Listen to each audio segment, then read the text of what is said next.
Very much. I realize I'm the last thing standing between you and a nice reception, so let me get on with the speech. Excellencies, Honorable Speaker, Honorable Minister, dear friends, Ayubowan Manakam, good evening, bonsoir. First, I'm deeply grateful to the Government of France for awarding me one of their highest decorations given to a foreigner, Officer of the French National Legion of Honor. My special thanks to Ambassador Xu, a deeply committed environmentalist, for nominating me and to his staff for arranging this splendid event. My deep gratitude also to Speaker Honorable Karu Jayasuriya and Honorable Minister Swaminathan for their kind words, and to all of you for your gracious presence in spite of the inclement weather.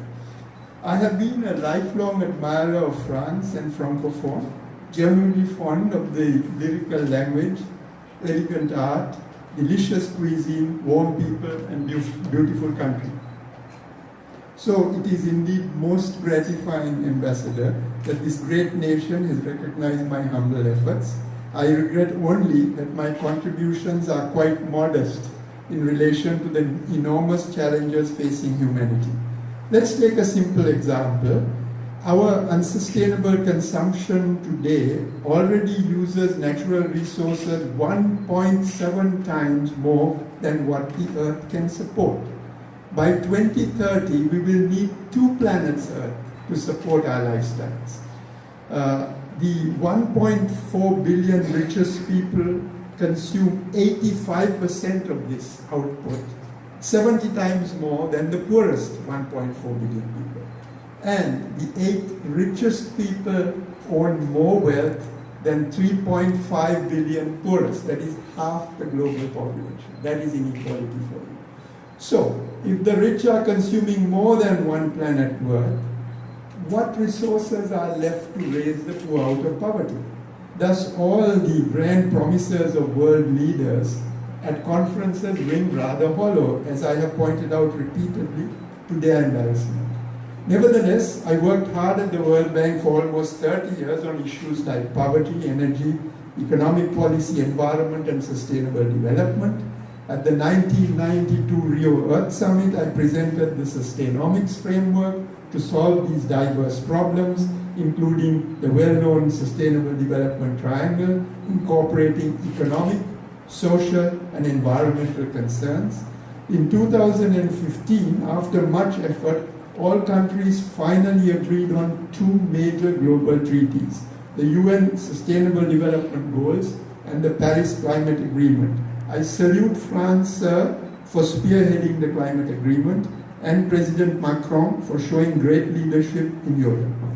Meanwhile, I have also promoted sustainable development in Sri Lanka. I was only 35 years old when I had the honor of being asked to work as senior energy advisor by His Excellency President Jayawardena. The energy sector was in crisis when I started, but we stabilized the situation within a year and went on to complete all the major hydro projects. They still provide reliable, renewable energy even today. Let's not forget, virtually at no cost.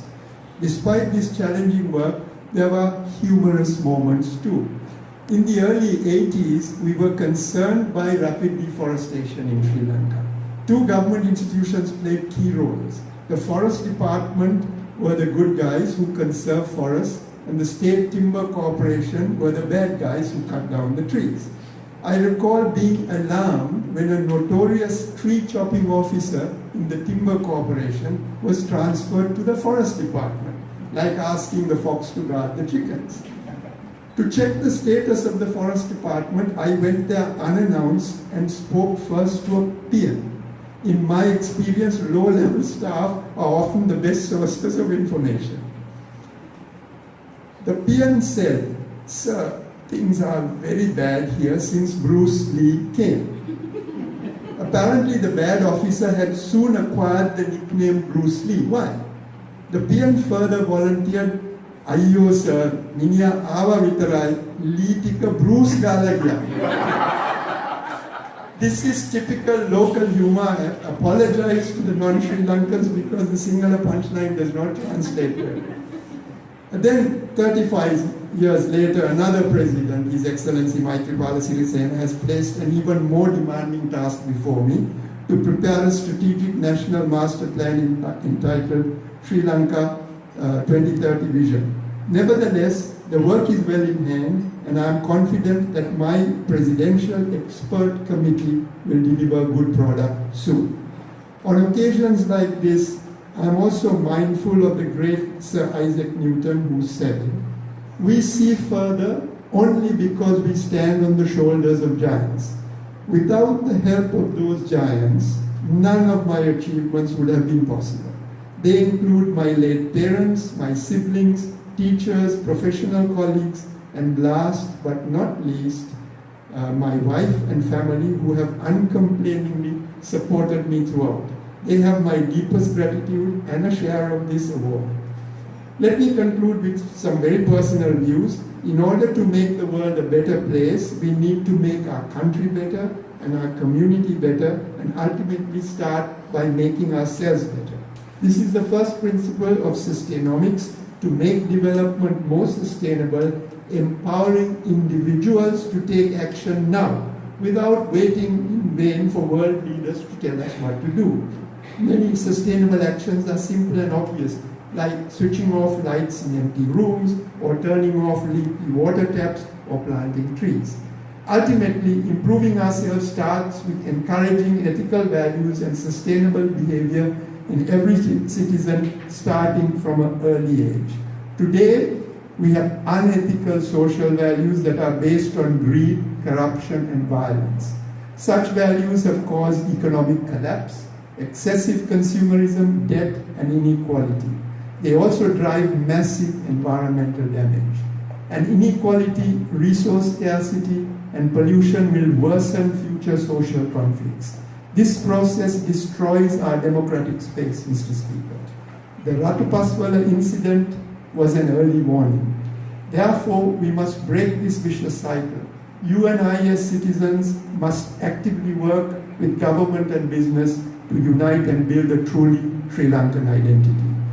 Despite the many problems we face, I remain hopeful that we can solve them. I have great faith in the young. It is they who will have to address global issues like climate change and sustainable development after our generation has passed. That is why I keep striving. To paraphrase the immortal words of Robert Frost, "The woods are lovely, dark and deep, but I have promises to keep and miles to go before I sleep." I may be getting older, but I promise to keep working to make the world a better place, especially for my children, grandchildren, and all the other young people. Finally, a few words in French for my francophone friends. Très cool.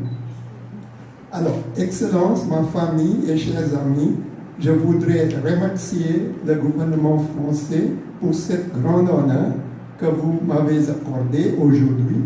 J'étais engagé avec la belle France depuis longtemps. J'ai appris la langue ici à l'Alliance française il y a 60 ans, comme un jeune garçon.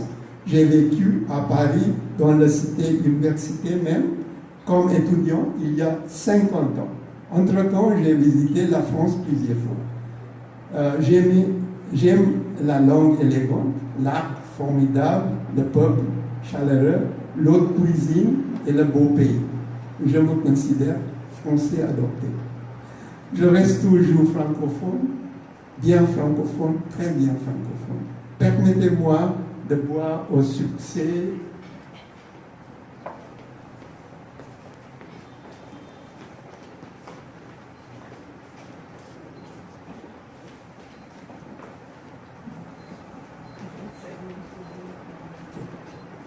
Vive la France, vive le Sri Lanka, vive l'amitié entre nos deux pays. ප්‍රංශයට ජය වේවා, ලංකාවට ජය වේවා, අප රටවල් දෙක අතර ඇති මිත්‍රත්වයට ජය වේවා.